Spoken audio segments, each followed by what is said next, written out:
Salam salam mbokk yi ziar naa leen seen mbokk seen xarit Salam Pro Staff ñëwaat naa ci seen vidéo yi faral di def chaque semaine vidéo tey bi nag dañuy ànd ak yéen ñu découvrir benn chantier waaye chantier bii nii nag nekkul biir Dakar fii lañ ko liggéeyee chantier boo xam ne chantier déplacement la kon nag dañuy ànd ak yéen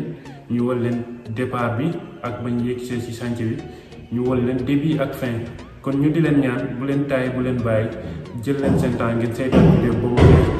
te nag maa ngi leen di ñaan ngeen aimé vidéo yi ngeen abonné wu pour ça bu ñu publier vidéo ngeen teel ci mën a jot incha allah jaa ngi nii.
voilà gars yi ñu ngi leen di jaajëfal bu baax ci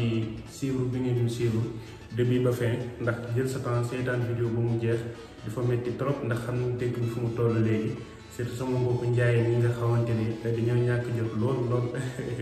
kon nag ñu ngi leen di jaajëfal bu baax a baax tey lii moo ñu fi indoon wala leen départ bi ak fin bi fii nga xamante ne ñun dañuy déplacé dem fépp ci région yi ci Sénégal képp ku ñu soxla boo ñu contacter dinañ mun a jëflante ak yow ci jëflante bu nooy fépp foo munte nekk ci Sénégal dinañ mun a jëflante ak yow ci jëflante bu nooy muy bépp décoration boo soxla ci wàllum faux plafond ak peintre ak électrique ci lampe yi lampe spot yi lampe cordon yi